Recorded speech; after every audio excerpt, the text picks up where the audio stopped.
ভাইরে ভাই, এই মুভির যন্ত্রণায় ফেসবুক আর ইউটিউবে ঢুকাই যাচ্ছে না।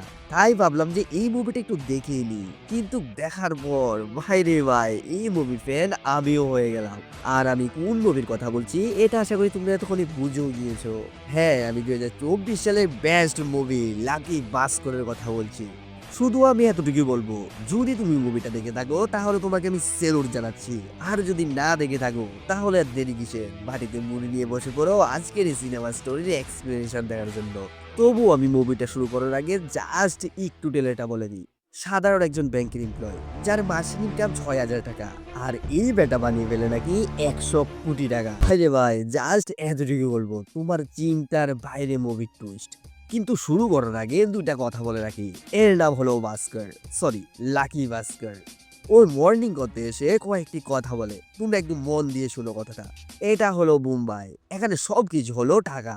আর টাকা ইনকাম করার জন্য মানুষ অনেক কিছু করে, যেমন বিজনেস থেকে চাকরি, এমনকি পলিটিশিয়ান। কিন্তু এদের বাপ হলো দালাল স্টেট। হারসা মেয়েরা যে মানুষটাকে স্টক মার্কেটের বিগ বুল নামে চিনে। আর আজকের দিনে স্টক মার্কেট সবার ঘরে ঘরে পৌঁছে দিয়েছে, এমনকি রিক্সাওয়ালা থেকে ফেরওয়ালি। কিন্তু একার একটা রহস্য হলো, এই কাহিনীটা অন্য কেউরই না, এটা হলো আমার। কিন্তু তখনই সিবিআই এসে ভাস্করকে গ্রেপ্তার করে ফেলে। আর এখানে ভাস্কর বলে ওঠে, তাহলে আর দেরি কিসে, আমার জীবন কাহিনীটা শুরুই করি। আর আমি জানি আমি এতক্ষণ জোরে যাই বকবকিয়েছি সব তোমার মাথার উপরে দিয়ে চলে গেছে। তাতে কোনো প্যারা নেই, জাস্ট 2 মিনিট অপেক্ষা করো। মুভির শুরুতে দেখানো হয় আগস্ট মাসের ১১ তারিখ ১৯৮৯ সাল। তখন ভাস্করের একদম নর্মাল একটি জীবনযাপন ছিল। সে তখন ব্যাংকে চাকরি করে, আর ব্যাংকের নাম হলো মাগাধা ব্যাংক। আর মাগাধা ব্যাংকের ও কেশিয়ার ছিল, যেখানে ওর বেতন হলো মাস শেষে ৬,০০০ টাকা। আর ভাস্করের লক্ষ্য শুধু একটাই ছিল, যাতে অ্যাসিস্ট্যান্ট ম্যানেজার যাতে রিটায়ারমেন্ট নিয়ে নেয়। আর রিটায়ারমেন্ট হতে আরো একটা মাস বাকি, যেখানে রিটায়ারমেন্ট হতেই অ্যাসিস্ট্যান্টের পদ দিয়ে দেবে ভাস্করকে। আর এই হলো ব্যাংকের মেইন কেশিয়ার, যার নাম নারায়ণ স্যার। আজ পর্যন্ত কোনোদিন সময় মতো আসেনি এবং সময় মতো যায়নি। আর আমি জানি তুমি এখন ভাবছো যে তারা এইভাবে কেন টাকা নিচ্ছে ব্যাংক থেকে। আসলে তখনকার ব্যাংকে কোনো কম্পিউটার ছিল না, যার কারণে মাস শেষে শুধু কম্পিউটারের মধ্যে সব টাকা হিসাব করা হতো। আর মাস ধরে শুধু খাতার মধ্যে লিখে রাখতো। আর বৎসরে ২ বার মানে ৬ মাস পর পর রিজার্ভ ব্যাংকে সব টাকা হিসাব করে পাঠানো হতো। সেই তখন একদম ভদ্রতা হয়ে গলার মধ্যে তুলসী মালা দিয়ে কোনো রকম চিটিং বাটপারি না করে একদম সৎ মনে কাজ করতে থাকে। এমনকি বিগত ৩ বছর ধরে ব্যাংকের বেস্ট এমপ্লয়ি হিসেবে ট্রফি পেয়ে যাচ্ছে। আর ভাস্করের একটা ইচ্ছা, যে ব্যাংকের মধ্যে বিগত ৬ মাস ধরে মারুতি 800 একটি গাড়ি পড়ে আছে, আর এই গাড়িটা সে নেবে। আর এই হলো সাম্মা, ওর বেস্ট ফ্রেন্ড। ওকে কিন্তু মনে রেখো, ওরা দুজন একই সাথে পড়েছে। ভাস্কর 10 পাস করে কেশিয়ার হয়ে গেছে, আর সাম্মা 10 ফিল করে পিউন হয়ে গেছে। এইদিকে আবার দেখা যায় ভাস্কর একটি অন্যরকম বিজনেস আছে। মানে ব্যাংকে যেসব লোক আসে তারা ঠিক মতো চেকটা লিখতে পারে না, যার কারণে ভাস্কর লিখে দেয়। আর এখানেই কিছু ইনকাম হয়ে যায় ভাস্করের। আর তখন একজন লোক আসে যার নাম অ্যান্থনি। সে ২ লাখ টাকা লোন চায়, কিন্তু সঠিক কাগজপত্র না থাকায় ভাস্কর লোন দিতে চায় না। আর এইটাই হলো ভাস্করের আম জিন্দেগি, যদিও এখনো শুরুই করেনি। তখন ভাস্কর বাড়ির দিকে যাচ্ছিল, যেখানে দেখা যায় ও একজন সেলিব্রিটি লোক। সবাই শুধু ভাস্কর ভাস্কর বলে চিৎকার করছে। কেন করছে এখনই বলছি। আসলে ভাস্কর মানুষ থেকে এত টাকা নিয়েছে যে বলার মতো না। তবে একটু বলেই দিই, এর থেকে ৭৫০, এর থেকে ১,০০০ টাকা, এর থেকে তো ১,২০০ টাকা। আর এটি তো কিছুই না, টাকা নিয়েছে তো এর থেকে, মানে যার নাম পাটেল, পুরো ১০,০০০ টাকা নিয়ে ফেলেছে। আর এটাই হলো রিয়েল জিন্দেগি। মানে এটাই হলো তার বাড়ি। আর তার ভাই ইঞ্জিনিয়ার হওয়ার জন্য দিনকে রাত করে পড়ছে। আর তার মা ছোটবেলায় মারা গিয়েছে। আর এটি হলো তার বাবা, যার নাম প্রশান্ত কুমার। সে একজন পেশায় ছিল চার্টার্ড অ্যাকাউন্টের কর্মকর্তা, যদিও তার এখন প্যারালাইসিস হয়ে যায়, যার কারণে সে এখন বাড়িতেই থাকে। আর ব্যবসার ক্ষেত্রে তার বন্ধুর সাথে বিশ্বাসঘাতক মিলে, যার কারণে সে একদম কথা বলে বন্ধ করে দেয়। বুঝো ব্যাপার। এবারই আসি মেন স্টোরিতে। এই মানুষটাকে দেখতে পাচ্ছি যে এই মানুষটা হলো ভাস্করের শক্তি, মানে তার স্ত্রী, যার নাম রূপালী। আর রূপালীর একটা ইচ্ছা, যাতে ওর একটা হোম ফ্রুট বিজনেস হোক, যদিও সে টাকার অভাবে করতেই পারে না। আর এই হলো ভাস্করের ছেলে, যার নাম কার্তিক, মাত্র ৬ বৎসর। তখন ওরা রেডি হয়ে রূপালীর ভাইয়ের ছেলের বার্থডেতে যায়, কিন্তু তাদের কাছে কোনো টাকাই ছিল না একটি গিফট কেনার মতো। তাই কার্তিকের একটি খেলনা তার ভাইয়ের ছেলের বার্থডের মধ্যে গিফট দেয়। কিন্তু এখানে একটা জিনিস লক্ষ্য করলে, ভাস্করের কিন্তু এটা শ্বশুর বাড়ি, কিন্তু তাকে তেমন কেউই পাত্তা দেয় না। সে নিজে গিয়ে কথা বললেও কেমন জানি এড়িয়ে চলে যায় সবাই। আর তখনই আমি মূল ব্যাপারটাই বুঝতে পারি। আসলে রূপালী আর ভাস্কর ওরা প্রেম ভালোবাসা করে বিয়ে করে, যেখানে রূপালীর মা একদম রূপালীকে বলে দেয় আমাদের বাড়িতে কার্তিককে নিয়ে চলে আয়, আর তোর ভাই তোর জন্য একটা রাস্তা খুঁজেই নেবে। আর এই কথা বলছে কারণ ভাস্কর তখন ছিল অনেক গরিব, মানে তার নুন আনতে বান্ধা পুরাতো। এমনকি তার মা বলে ওঠে তুই এখন ইচ্ছা করলে আরেকটি বিয়ে করতে পারবি। তা শুনে তো রূপালীর টেম্পার হাই হয়ে যায়। এইদিকে আবার গিয়ে দেখে তার ছেলে মানে কার্তিক তার মামির থেকে একটি কেক আবদার করে, কিন্তু তার মামি বলে ওঠে তোকে যেতটুকু দিয়েছি এতটুকুই তোর জন্য যথেষ্ট।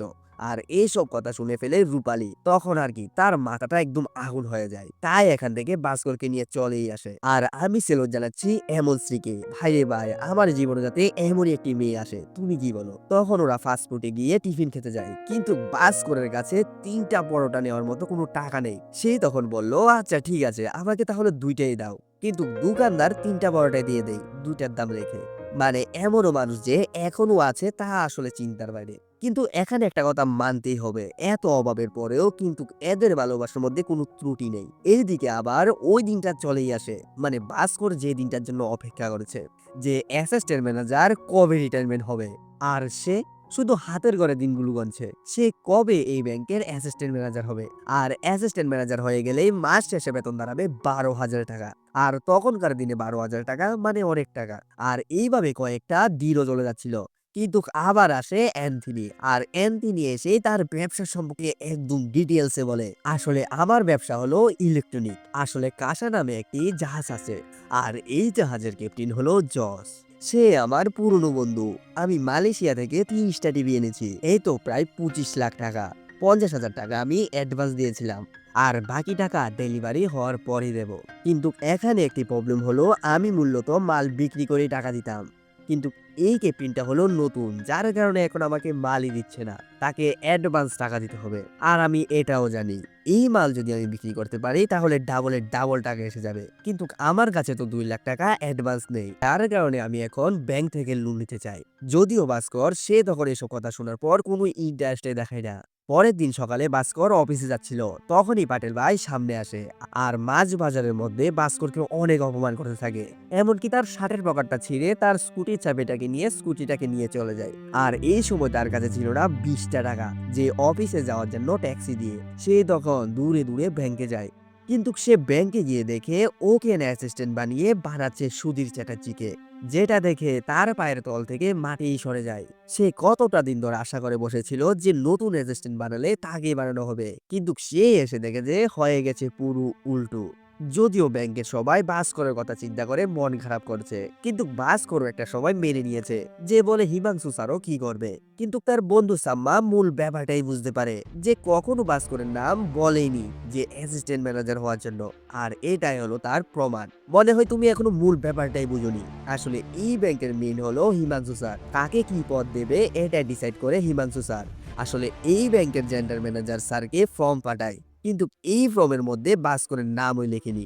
মানে সে নতুন এমপ্লয়ি হিসেবে বাছাই করেছে সুধীর চ্যাটার্জিকে, যেটা দেখে ভাস্করের পুরো মাথায় ছড়ে যায়। তাই সে রাগে জিতে হিমাংশু স্যারের রুমে চলে যায়। সে একটু মাথা গরম করে হিমাংশু স্যারকে বলতে থাকে যে আমি 3টা বছর ধরে এই ব্যাংকের বেস্ট এমপ্লয়ি হিসেবে কাম করেছি, মানে মোট কথা হলো মাথার গাম পায়ে ফেলছি, কিন্তু এইদিকে তুমি আমার নামটা লিস্টই করনি। আমি বাঙালি না বলে ও বাঙালি বলে ওকে অ্যাসিস্ট্যান্ট ম্যানেজার বানিয়ে দিলে। তা শুনে তো হিমাংশু স্যার আরো রেগে যায়। সেই তখন বলে আচ্ছা তাহলে তোমাকে এখান থেকে রিটায়ারমেন্ট করে দিই জিএম স্যারকে বলে। আর এই কথা শুনে ভাস্কর একদম ভয় পেয়ে যায়, কারণ এই চাকরি যদি ছুটে যায় তারা রাস্তার মধ্যে বাটি নিয়ে বসতে হবে। তাই হিমাংশু স্যারের হাতে পায়ে ধরে মারাতে শুরু করে, মানে চুরের মায়েরই বড় গলা, যেটা সত্যি কথা। তখন তার ব্যাংকের মধ্যে লজ্জায় মাথা কাটা যাচ্ছে, মানে কেউর দিকে চোখে চোখ তুলো দেখতে পারছে না। আর এখানে একটু অদ্ভুত ব্যাপার হলো সে তখন ওয়াশরুমে গিয়ে একটু ফ্রেশ হয়ে মানুষের সাথে আগের মতো ব্যবহার করতে শুরু করে। মনে হয় ওর সাথে এমন কিছু হয়নি, মানে মানুষের সাথে যেভাবে ব্যবহার করছে এখন। আর তখনই ওরা যায় চা খাওয়ার জন্য একটি রেস্টুরেন্টে, কিন্তু এখানে চলে আসে অ্যান্থনি। আর তখনই ভাস্কর অ্যান্থনির হাতে তুলে দেয় 2 লাখ টাকা। কিন্তু ভাস্কর 2 লাখ টাকা পেলো কোথায় তা জানার জন্য একটু ফ্ল্যাশব্যাকে যাওয়া যাক। আসলে ও হলো ব্যাংকের ক্যাশিয়ার, মানে যেটা আমি প্রথমেই বলেছি। আর প্রতি রবিবারে ব্যাংক বন্ধ থাকে, যার কারণে আজকে হলো শনিবার, তাই ব্যাংকে থেকে 2 লাখ টাকা সরিয়ে ফেলে ভাস্কর। মানে মাঝখানে রবিবার ব্যাংক বন্ধ থাকবে, সোমবারে গিয়ে এই টাকাগুলো আবার ব্যাংকে রেখে দেবে। আর এইদিকে তিনি ভাস্করকে কথা দিয়েছে যে 2 লাখ টাকাকে 4 লাখ টাকা করে দিতে পারবে মাত্র 2 ঘন্টার মধ্যে। তাই ভাস্কর খুব বিশ্বাস করে অ্যান্থনিকে সব টাকায় দিয়ে দেয় আর বলে যে আমার জীবনটা পুরোটাই তোমার হাতে। কিন্তু তার বন্ধু বলে আজ পর্যন্ত তুই কোনো চিটিং বাটপারি করিসনি, আর এটা যদি ধরা পড়ে তাহলে তোর যাবজ্জীবন জেল হতে পারে। কিন্তু ভাস্কর বলে ওঠে জীবনকে তো রিস্কে নিতে হবে, যদি নাই রিস্ক নেই তাহলে মানুষ টাকাই কামাতে পারবে না। আর তখনই তিনি আরো ডিটেলসে বলে তার ব্যবসা সম্পর্কে ভাস্করকে।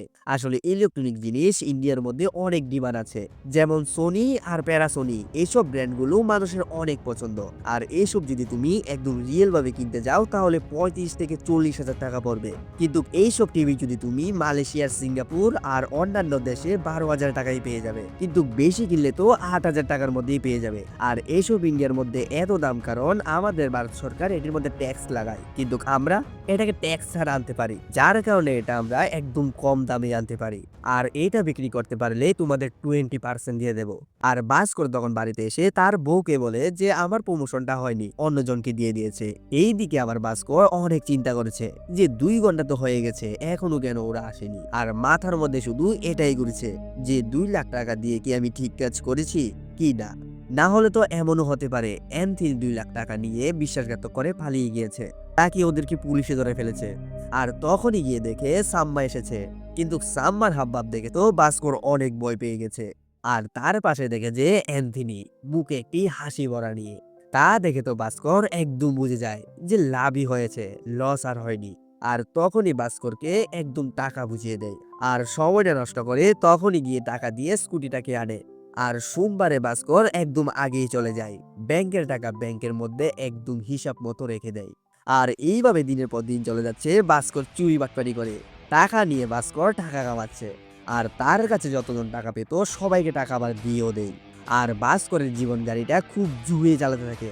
এইদিকে আবার তার বউ রূপালী তার উপর সন্দেহ করতে থাকে যে হঠাৎ করে কেউ এত পরিবর্তন।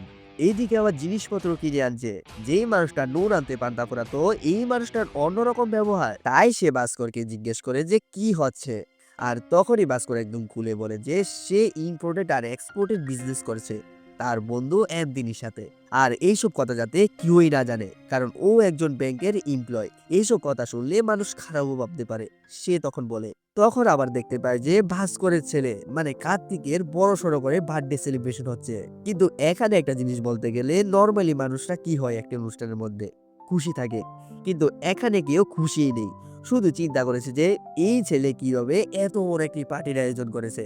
আর এই অনুষ্ঠানে অ্যান্থনি বলে আমার ছেলে আমেরিকার মধ্যে চাকরি পেয়েছে, যার কারণে আমি এখান থেকে চলে যাব, কিন্তু আমি আমার ছেলের কাঁধের উপরে বসে খেতে চাই না। তাই এই শনিবারে একটি বড় ডিল আছে, 10 ইনপুটেড মাল আসছে আর 10 লাখ টাকা লাগবে। যদি আমি এই ব্যবসার মধ্যে 10 লাখ টাকা লাগাতে পারি তাহলে ডাবল কি 10 ডাবল আসবে, যেটা হতে যাচ্ছে আমাদের জীবন বদলানোর এক লটারি। আর এটা আমরা 3 ভাগ করব 3 জনে, আর এটাই আমার জীবনের শেষ ডিল। তো ভাস্কর তখন একদম রাজি হয় না, কারণ 10 লাখ টাকা মানে মুখের কাছে কথা না, আর যদি ধরা পড়ে যায় তার জীবনটাই শেষ। তখন ভাস্কর ভেবে চিনতে বলে যে না, এত লুপ করা উচিত না। কিন্তু অ্যান্থনি বলে তুমি ভেবে দেখতে পারো। এইদিকে যখন আবার তার ছেলের কাছে যায় তখন ভাস্করের ছেলে ভাস্করকে জড়িয়ে ধরে কান্না করছে আর বলছে যে থ্যাংক ইউ বাবা। আমার বন্ধুরা সবসময় বলতো যে আমি মানুষের বাড়িতে গিয়ে ফ্রিতে কেক খাই, আজকে আমারও বার্থডে হয়েছে, আমিও বন্ধুদের কেক খাইয়েছি। আর তখনই ভাস্কর বুঝতে পারে যে পরিবারের জন্য এতটুকু রিস্ক নিতেই হবে। আর তখনই সে ব্যাংকে গিয়ে ব্যাংকে নিয়মিত কাজ করেছে। কিন্তু এইদিকে 12টাও বেজে গেছে, কিন্তু এখনো নারায়ণ স্যারই যায়নি, যার কারণে ভাস্কর টাকাই নিতে পারছে না। এমনকি ব্যাংক বন্ধ হওয়ার সময় হয়ে গেছে, কিন্তু নারায়ণ স্যার এখনো যায়নি। আর তখনই ভাস্কর আর সাম্মা একটি প্ল্যান করে যে নারায়ণ স্যারকে ও ফোন করে 10 মিনিট কথা বলবে, আর এই সময়ের মধ্যে ভাস্কর টাকাগুলো সরিয়ে নেয়। তখন তারা তিনজন এই ইনফুটেড গাড়িগুলো ডিলারের কাছে নেই, কিন্তু গিয়ে শুনে যে গাড়ির শোরুমের মালিককে পুলিশ অ্যারেস্ট করে ফেলেছে, যেখানে এই গাড়িগুলো রাখবে না। তখন তারা অনেক চিন্তায় পড়ে যায়, কারণ কাল 10 লাখ টাকা দিতে হবে ব্যাংকে। যদি এই গাড়িগুলো বিক্রি না করতে পারে তাহলে ব্যাংকে টাকা কিভাবে দেবে। তখনই হঠাৎ করে ভাস্করের মাথায় বুদ্ধি আসে যে বোম্বাই বাদে কি অন্য কোনো জায়গায় কোনো ডিলারই নেই। তখন অ্যান্টনিও খুঁজে পেয়ে যায় একজন ডিলারকে, যেটা আছে গোয়ায়। আর তখনই তারা কোনো কিছু না ভেবে গোয়ার দিকে রওনা দেয়, যেখানে ওদেরকে রাস্তার মধ্যে পুলিশ চেকিং করার জন্য ধরেছে। যদিও ভাস্কর আর অ্যান্থনির গাড়িকে চেকিং করে কিছুই পায়নি, তো সাম্মাকে আটকে ফেলে। আর তখনই ভাস্কর এসে বলে যে গাড়ির মধ্যে তো ভিআইপি আছে। আর তখনই এই ভিআইপি গাড়ি থেকে নেমে বলে, কি রে তুই সরকারি গাড়িকে আটকাবি, তোর চাকরি কেটে দেবো নাকি, দাঁড়া এখনই সিএম কে ফোন করছি। কিন্তু এদের কথাবার্তা শুনে কিছুটা অন্যরকমই লাগে। फोन देना बाबा, अरे भगवान के नाम पे फोन देना बाबा। আর তোমাদের জানা মতে এই স্টাইলে কথা বলে কে? হ্যাঁ, তুমি ঠিকই ধরেছো। এই লোকগুলোকে বানিয়ে ফেলে গভর্নমেন্টের লোক, আর গাড়ির মধ্যে একটি সরকারি নাম্বার প্লেট লাগিয়ে দেয় যাতে পুলিশ না ধরে। মানে তুমি এবার বুঝতে পারো যে এই ভাস্করের কতটুকু বুদ্ধি হতে পারে। আর তখনই ওদেরকে কেউই আটকাতে পারে না, উল্টো আরো সেলুট দিয়ে ভিজা দিয়ে দেয় আর বিন্দাসে চলে যায় গোয়া। আর তখনই গাড়িগুলো বিক্রি করে এদের কাছে এসে যায় লাখের লাখ টাকা, যেখান থেকে এই লোকগুলোকে দিয়ে দেয় 1 লাখ টাকা করে। আর তখনই এসে পড়ে আবার মুম্বাই, আর এই দিকে চলে যায় অ্যান্টনি আমেরিকা। কিন্তু যাওয়ার আগে বলে, ভাস্কর কখনো যদি আমার প্রয়োজন লাগে তাহলে এই নাম্বারে আমার সাথে যোগাযোগ করবে। আর ভাস্কর বাড়িতে এসে মাত্র 10 লাখ টাকা সুটকেসে ভরে খুব শীঘ্রই ব্যাংকের দিকে রওনা দেয়। কিন্তু ব্যাংকে গিয়ে দেখে ব্যাংকের বাইরে পুলিশ দাঁড়িয়ে আছে, আর ব্যাংকের ভিতরে গিয়ে দেখে যে ব্যাংকের হেড ম্যানেজার, আর সবাই তার দিকে শুধু এগিয়ে আসছে, যেটা দেখে সে অনেক ভয় পেয়ে যায়। কিন্তু ব্যাপারটা এমন না, আসলে হিমাংশু স্যার আর সুধীর চ্যাটার্জি ব্যাংকের মধ্যে একটি বড় স্ক্যাম করেছে, যেটা আজকে ধরা পড়েছে। তাই এদের দুজনকে পুলিশ গ্রেফতার করে ফেলেছে। আর তখনই সঙ্গে সঙ্গে গিয়ে ভাস্করের টাকাগুলো রাখার জন্য চলে যায়। কিন্তু তখনই নারায়ণ স্যার এসে বলে, চলো ক্যাশ থেকে টাকাগুলো নিয়ে আসি। আর নিয়ে আসতে না আসতে জেনারেল ম্যানেজার এসে পড়ে তার সুটকেসটা চেক করার জন্য। সেই তখন হাত কেঁপে কেঁপে সুটকেসটা খুলে, কিন্তু সুটকেসটার মধ্যে তেমন কিছুই নেই, শুধু আছে কাপড়। আসলে নারায়ণ স্যার আসার আগে টাকাগুলো সাইডে রেখে দিয়েছে। মানে সোজা কথা বলতে গেলে ভাস্করের কানের তল দিয়ে বাতাস গিয়েছে। সেই কারণে ভাস্কর বাড়িতে এসে সাম্বাকে বলে, আমি এসব কাজ ছেড়ে দিয়েছি। কিন্তু সাম্বা বলে উঠে, আচ্ছা ঠিক আছে তুই ছেড়ে দে, কিন্তু আমি ছাড়বো না, আমি নতুন ডিলারের সাথে কাজ করব।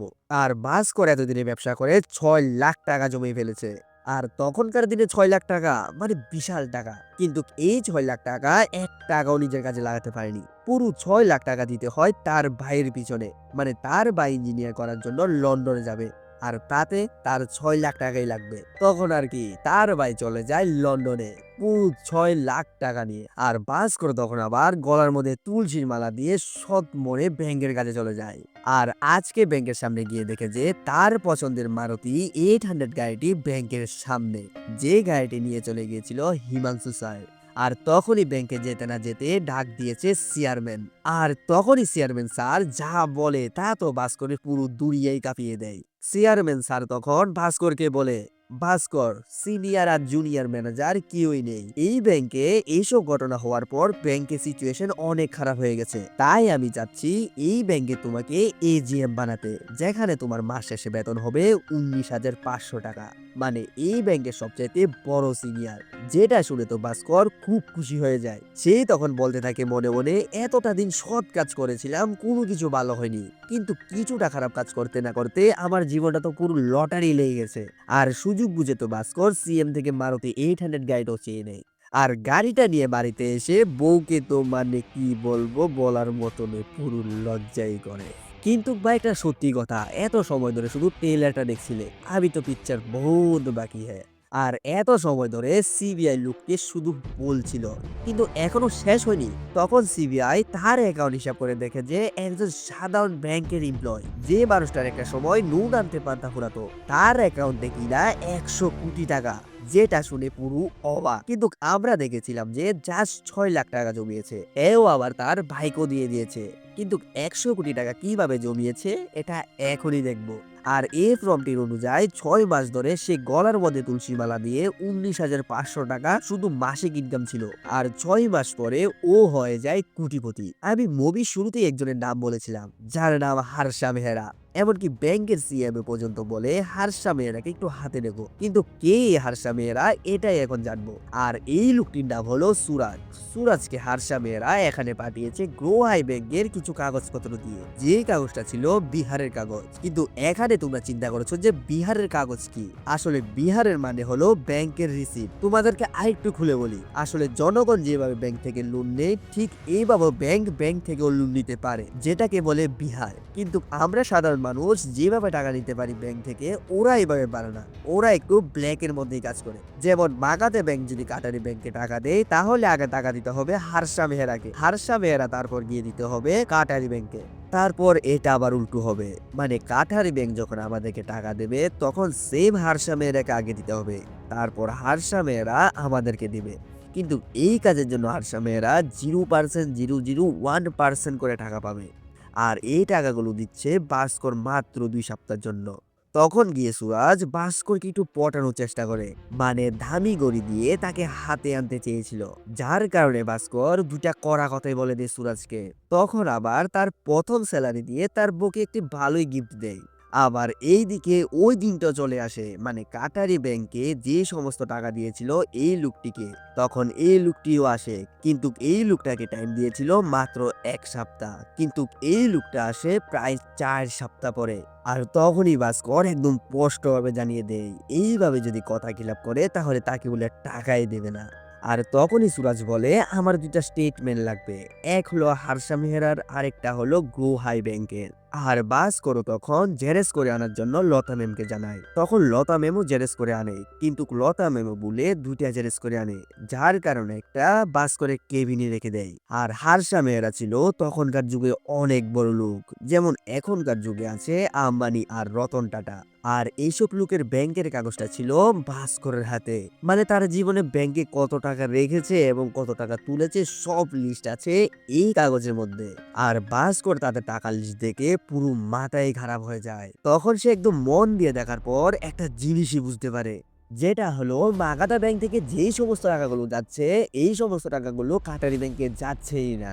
আর ব্যাংক থেকে যে ব্যাংকে টাকা নেওয়া পুরোটা একটা স্ক্যাম, সেই তখন গিয়ে বুঝতে পারে, মানে হার্ষা মেহরা ব্যাংক থেকে ব্যাংকে টাকা নিয়ে পুরোটাই নিজের কাজে লাগাচ্ছে, যেখানে আবার কয়েকদিন পর ব্যাংকের সঠিক সময় টাকা দিয়ে দেয়। মানে তুমি চিন্তা করে দেখো, এই কাহিনীটা পুরোটাই মিলে যায় ভাস্করের সাথে, কারণ সেও তো এমন সময় একটা রাস্তা দিয়ে হেঁটে গিয়েছিল।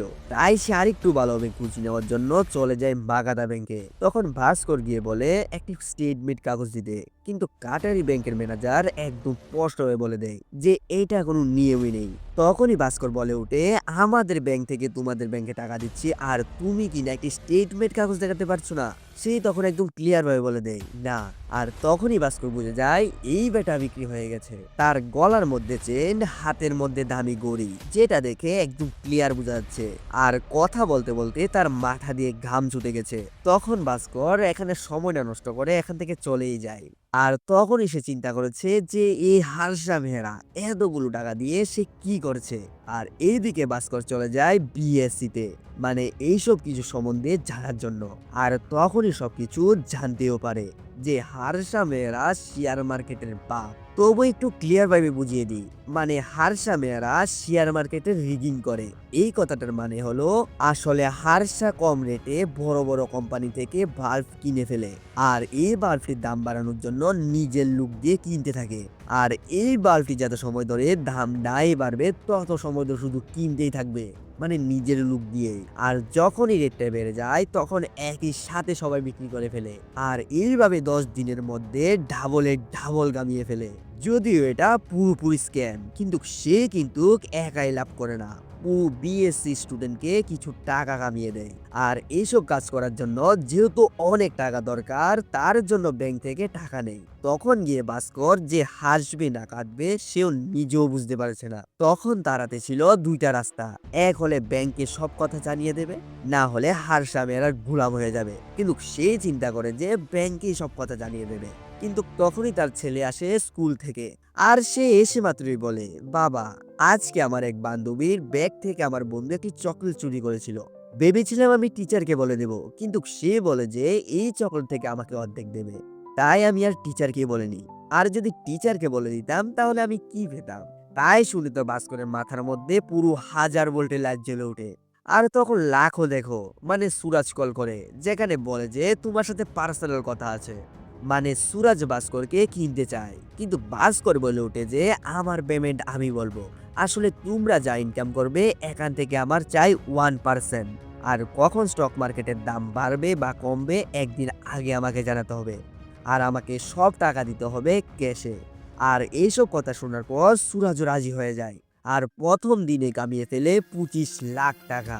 এইদিকে আবার সকালবেলা উঠে দেখে যে 25 লাখ টাকার লটারি লেগে গেছে। মানে লাখে লাখ লেগে গেছে বাস করে। যেটা শুনে তাদের কোনো খুশির আর ঠিকানেই নেই।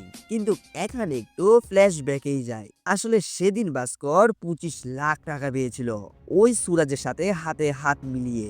আর এই 25 লাখ টাকা বাড়িতেও নিতে পারবে না এবং ব্যাংকেও ট্রান্সফার করতে পারবে না, কারণ ইনকাম ট্যাক্স এসে তাকে চার্জ করবে, এমনকি হিসাব নিতে পারে।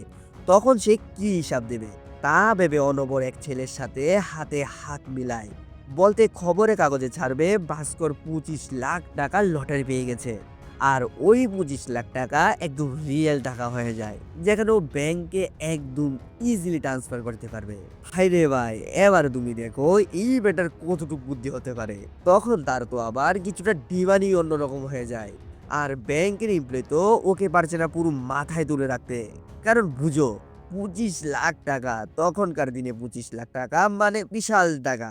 তখন আর কি, যেহেতু সে অনেকগুলো টাকা পেয়ে গেছে সেখানে তো আবার ইনভেস্টমেন্ট করবে।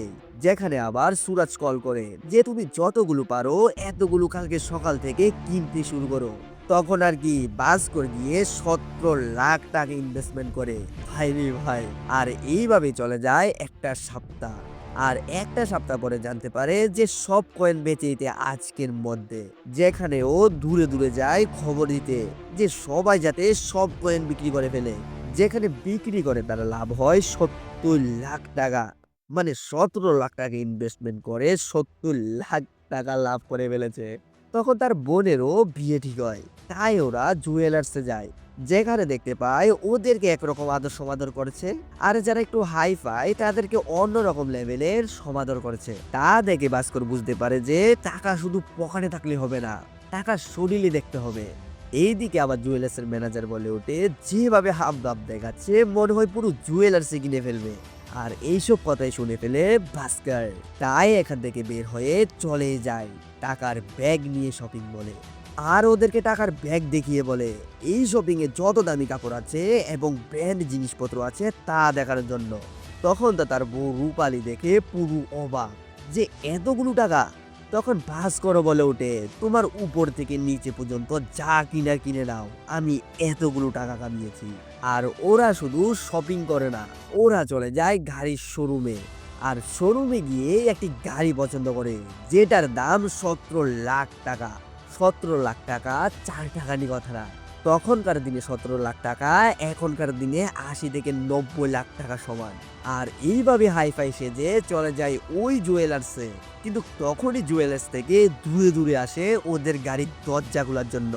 মানে তুমি চিন্তা করে দেখো, তোমার কাছে যদি টাকা থাকে তুমি কি থেকে কি হয়ে যাবে। তখন মানে পুরো জুয়েলার্সই কিনে ফেলে। আর এই ব্যাটার তুতা মুখ ভুতা করে ফেলে। আর বিয়ে তো কোনো কথাই নেই, বললেই চলে, মানে সেই লেভেলের ধুমধাম। তারপর আর কি তার বড় একটি স্বপ্ন পূরণ করে। আমি মুভির শুরুতে বলেছিলাম যে এই রূপালীর একটি ইচ্ছা আছে যে ফুড হোম ডেলিভারি করার জন্য, তাও খুলে দেয় ভাস্কর। কিন্তু এটার পিছনে একটি অনেক বড়ই রহস্য আছে, এটা কিছুক্ষণ পরেই বলছি। আর এইদিকে ভাস্কর যেভাবে পারছে ঠিক এইভাবে টাকা কামাচ্ছে। আবার এইদিকে রূপালীর আচারগুলো বাইরের দিকে যাচ্ছে, কারণ তার আচারগুলো খুব টেস্ট হতো আর বাইরের দেশে তো অনেক দামে বিক্রি করা হতো। মানে মোট কথা হলো ভাস্করের টাকার অ্যাকাউন্ট পুরো ব্রাশ করবে।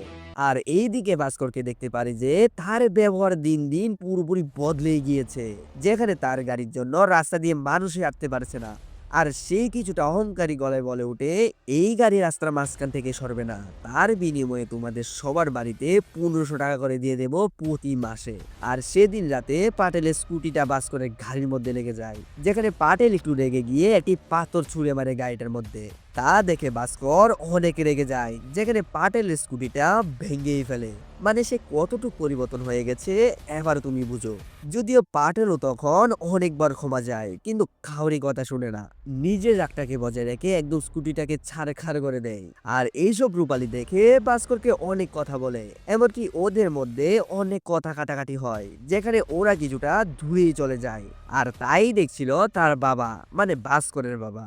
আর এত সময় ধরে যাই কথা বলছিল সব সিবিআই কি বলছিল, কিন্তু সিবিআইও বলে ওঠে, তোমার এত অহংকার সত্ত্বেও তুমি পরে কিভাবে এত আবার আগের মতো হয়ে গেলে।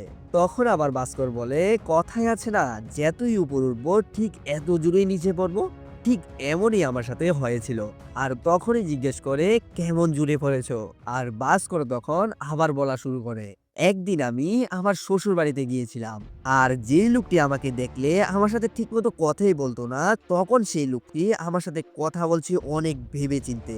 এইদিকে আবার আমার সম্বন্ধে আমার থেকে টাকা চাচ্ছিল। আর আমার শাশুড়ি মা বলে যে আমি অহংকার হয়ে গেছি। কিন্তু রূপালী এই কথা শুনে রেগে যায়, রেগে গিয়ে বলে, আমরা যখন অভাবে ছিলাম তখন কি তুমি টাকা দিয়েছিলে? উল্টো তো বলেছিলে যে ওকে ডিভোর্স দিয়ে দিতে। তখন তার মা বলে ওঠে, তুই যে এত অহংকারী হয়ে গেছিস সেটা আমিও জানতাম না। আর তার মা বলে ওঠে, তুই যে আজকে হোম ফুড ডেলিভারির দোকানটা দিয়েছিস সেটা আমার আইডিয়া। আর তোরা যে সমস্ত টাকা কামিয়েছিস সব আমার আইডিয়াতে। আর এইসব কথা শুনে রূপালী অনেক রেগে যায়, যার কারণে দোকানটাই ভেঙে ফেলে। এইদিকে আবার ব্যাংকে গিয়ে কাজ করেছিলাম, আর তখনই কাটারি ব্যাংকের ম্যানেজার আসে আমার সাথে দেখা করার জন্য, যেখানে ভাস্কর বলে, আপনার ব্যাংক থেকে তো অনেক বড় বড় বিহারের লোন আসছে, আর টাকা দিতে দিতে প্রায় 100 কোটি টাকা দিয়ে দিয়েছি। কিন্তু এই কথাগুলো শুনে এই ম্যানেজার তো পুরো অবাকই হয়ে যায়, কারণ সেই তো জানে এতগুলো বিহারের টাকা তো এখনো সে নেয়নি। আর তখনই ওই বিহারের কাগজগুলো চেক করে, কিন্তু তা দেখে তো তার চোখ কপালে উঠে যায়। আসলে হারসা মেয়েরা এই বিহারের কাগজকে পুরোই জাল করে, এমনকি এই ম্যানেজারের সাইনটাকে কপি করে এতগুলো টাকাও নিয়ে নিয়েছে। আর এইসব কথা শুনে ভাস্কর তো একদম লুটে ফুটে যায়। কিন্তু একটা জিনিস চিন্তা করে দেখো, এই হারসা মেয়েরা যে কত বড় খেলোয়াড় তার বলা লাগবে না। বলতে গেলে পৃথিবীর 1 নাম্বার স্ক্যামার হলো হারসা মেহরা। আমি চেষ্টা করবো পরবর্তী ভিডিওতে নিয়ে আসবো হারসা মেহরার কাহিনী। যাই হোক, তখন আবার কাটারি ব্যাংকের ম্যানেজার বলে, এইসব কথা যদি বাইরে চলে যায় তাহলে কিন্তু আমাদের জেলের ভাত খাওয়ার নিশ্চিন্ত। আর শেয়ার মার্কেটের নাম তো একদম থাকবেই না, পুরো মিশে যাবে দুলের সাথে। আর এইদিকে ভাস্কর তো পুরো অবাগী হয়ে যায়, যে এমন একটি ফাঁদে পা দেবে সে কল্পনাও করেনি। আর এইদিকে ম্যানেজারের অবস্থা তো একদম খারাপই হয়ে যায়। আর এই বলে সে এখান থেকে চলেই যায়। কিন্তু এই লোকটা এইসব কথা শোনার পর এতই চিন্তায় পড়ে যায় যে সে হার্ট অ্যাটাকই করে। সে তখন গিয়ে বুঝতে পারে যে এই টাকা কামিয়ে কোনো লাভ নেই। তখন সে সুরাজকে একদম স্পষ্টভাবে জানিয়ে দেয় যে এই কাজ সে আর করবে না। তখন তো সে অনেক চিন্তায় পড়ে যায়, কারণ এর কাছে এসে গেছে অহংকার। এইদিকে আবার বউর সাথে মিলে নেই, আবার ব্যাংকে থেকে 100 কোটি টাকার ঋণ, যেমন মনে হয় সব দিকে যাবেই পড়েছে। আর তখনই তার বাবা এসে তাকে ডাক দেয়, মানে যেই মানুষটি বিগত 10 বছরের মতো কথাই বলে না এবং চেয়ার থেকে উঠে না, এই মানুষটা আজকে নিজের পায়ে দাঁড়িয়ে ভাস্করকে ডাক দেয়। যেটা দেখে কার্তিক বলে ওঠে, আমার দাদু কি কথা বলতে পারে? আর তখনই তার বাবা বলে, একটা কথা হজম হচ্ছে না, 5 টাকার আচার কিনা বাইরের দেশে 5,000 টাকা। যদিও ভাস্কর বলে ওঠে, হ্যাঁ বাবা, কিন্তু তখনই তার বাবা বলে ওঠে, আমি 1 নাম্বার চার্টার্ড অ্যাকাউন্টের মালিক। আসলে তার বাবা তো তখনই বুঝে গিয়েছিল তার ছেলে কোনো কাজে জড়িত আছে, কিন্তু সে তখন কিছুই বলে না, কারণ তাদের টাকার অনেক প্রয়োজন। আর এখন টাকা কামানো তার পেশা হয়ে গেছে, যার কারণে বলে ওঠে, খেলা তো সবাই শুরু করতে পারে, কিন্তু সময় মতো খেলা থামাতে পারে না, যার কারণে যতটুকু এসেছে ঠিক এতটুকুই চলে যাবে। আর ভাস্কর তখন সব কথাই বুঝে, কিন্তু যখন দরজা খুলে তখন দেখে যে রূপালী। রূপালী, আর রূপালী তাদের সব কথাই শুনে ফেলে, যেখানে সে বলে ওঠে তাহলে আমার হুমফু বিজনেস পুরোটা একটা নাটক ছিল। আর সে তখন থেকে ডুপ্লিকেট স্ক্যাম কাম ছেড়ে দেয়। সে বুঝতে পারে যে এইসব টাকা কামিয়ে কোনো লাভ নেই, যেখানেও ব্যাংকের চাকরিটা পর্যন্ত ছেড়ে দেয়, মানে এইসব স্ক্যাম কাম আর করবেই না। তখন আবার তাদের মধ্যে একদম স্বামী স্ত্রীর মিল এসে পড়ে, আর বাস করতো পুরো মাটির মানুষ হয়ে পড়ে, যেখানে ও মর্নিং করতে যায় আর এখান থেকে সিবিআই ওকে অ্যারেস্ট করে, যেটা আমরা প্রথম সিনে দেখেছি। আর এত সময় ধরে সিবিআই কি সব কথা বলছিল, কিন্তু সিবিআই বলে ওঠে তোমাকে তো সেলফ দিতে হবে, কেন তুমি এত টাকা কামিয়েছো কিন্তু সব টাকা তোমার কাছে পয়দে হিসাব আছে, মানে তোমাকে তো আমি টুকনিও দিতে পারবো না। কিন্তু এইভাবে কি তোমাকে ছাড়া যায়? তোমাকে ফাঁসাতে আমার 2টা মিনিটও লাগবে না, তুমি এখান থেকে বাঁচতে পারো যদি মাগাদা ব্যাংকে তুমি 100 কোটি টাকা দিয়ে দাও। মানে সিবিআই হলো হারসা মেহরার গোলাম। তখন আবার ভাস্করকে ব্যাংকের চেয়ারম্যানের কাছে নিয়ে যায়। তখন চেয়ারম্যানও বলে ওঠে আরে ভাস্কর বাবু, তুমি চাকরি ছেড়ে দিয়েছো তাতে আমার কোনো অসুবিধা নেই, কিন্তু তুমি রিজার্ভ ব্যাংকে বলেছো আমাদের ব্যাংকে স্ক্যাম হচ্ছে, যার কারণে রিজার্ভ ব্যাংক থেকে এখন চেক করার জন্য আসছে, কিন্তু আদেও তো আমাদের ব্যাংকে 100 কোটি টাকা নেই। এখন যেহেতু তুমি বলেছো তাহলে তুমি আমাদের ব্যাংকে 100 কোটি টাকা দিয়ে দাও। যেখানে ভাস্কর পরিবারের কথা চিন্তা করে 100 কোটি টাকা দিয়ে দেয়। তার মানে হলো এতটা দিন ধরে যাই টাকা কামিয়েছে সব টাকা দিয়ে দিয়েছে এখন ব্যাংকে, মানে তার কাছে এখন 10 টাকাও নেই। তাহলে তো এখানেই মুভিটা শেষ। আরে না, একটু ধৈর্য সহকারে বসো, আমাকে আরো 2টা মিনিট সময় দাও, তাহলেই তুমি মুভিটার মেইন মজা পাবে। আর পরের দিনে আসে সুরাজ ভাস্করের চেক নিয়ে টাকা তোলার জন্য, কিন্তু ভাস্করের ব্যাংকে কানা 20 টাকাও নেই। আসলে 10 দিন আগে ব্যাংক থেকে ভাস্কর সবগুলোই টাকা তুলে ফেলেছে, যার কারণে তার অ্যাকাউন্টে এখন 10 টাকাও নেই। যদিও ম্যানেজার দেখে যে তার ব্যাংকে তো এখনো 100 কোটি টাকাই আছে, কিন্তু আমি মুভি শুরুতেই বলে দিয়েছি মাস শেষে শুধু কম্পিউটার মধ্যে তোলা হয় আর বাকিটা দিন শুধু খাতার মধ্যে লিখে রাখে। আর তার কারণ হলো এখনো মাস শেষ হয়নি, যার কারণে এখনো কম্পিউটারে তুলেইনি, যেটা শুনে ওদের পুরো মাথা ব্যথাই হয়ে যায়। আর ওরা শুধু চিন্তা করছে ও কোথায়, আর ও তো আকাশপথ দিয়ে রওনা দিয়েছে আমেরিকা। আসলে অ্যান্থনি আর তার বাবার সাহায্যে আমেরিকা চলে যায়, আবার একটি ফ্ল্যাটও কিনে ফেলে। তখন সিবিআই বাড়িতে গিয়ে দেখে যে বাড়ির মধ্যে কিছুই নেই, শুধু আছে 3 বই ও মাচার, যেখানে সময় মতো রিজার্ভ ব্যাংক থেকে মাগাদা ব্যাংকে চেক করার জন্য আসে, যেখানে দেখে যে 100 কোটি টাকাই নেই। আর এই দেখে মাগাদা ব্যাংকের চেয়ারম্যান আর ম্যানেজার এর সাথে বোনাস সিবিআই কে পর্যন্ত অ্যারেস্ট করে ফেলে। আর এই দিকে ভাস্কর ধোয়াতো নেই চুয়াতো নেই তো কোনো কেস। আসলে ভাস্কর তো প্রথমে বুঝে গিয়েছিল এই দিনটা তো আসবে, আর এই ব্যাংকের চেয়ারম্যান যে এই গেমের মধ্যে আছে তা বুঝে গিয়েছিল কখনই, যার কারণে সে একদম বিন্দাস হয়ে সুরাজের সাথে কথা বলে, কিন্তু হারসা মেয়েরার সাথে একদিনও কথা বলেনি। যখন দেখে যে ওই দিনটা চলে আসে তখন আস্তে ধীরে ব্যাংক থেকে বিদায় দিয়ে দেয়। আর বিদায় দেওয়ার সময় তোমাদের একটি বড় বাস ঢুকিয়ে দেয়, মানে রিজার্ভ ব্যাংকে গিয়ে ও নালিশ জানায় যে মাগাদা ব্যাংকে স্ক্যাম হচ্ছে, যার কারণে সে একদম শুদ্ধ পুরুষ হয়ে যায়। আর আমেরিকা তো তার বিলাস জীবন, কি নেই, গাড়ি থেকে বাড়ি সবকিছুই আছে। ভাই রে ভাই, এই মুভি দেখার পর চিন্তা ভাবনা করেছি যে আর ইউটিউবে ভিডিওই বানাবো না, সোজা চলে যাব স্টক মার্কেটে। আর এখানেই সেলুট জানিয়ে এই মুভিটাকে শেষ করছি। ভাই রে ভাই, এমন মুভি বানানোর জন্য ডাইরেক্টরের মাথার মধ্যে আমি চুমু খাচ্ছি। আর এতক্ষণ যেহেতু ভিডিওটা দেখেই ফেলেছো তার জন্য একটা সাবস্ক্রাইব ঠুকিয়ে দিও, জানি তবুও তুমি ঠুকবে না।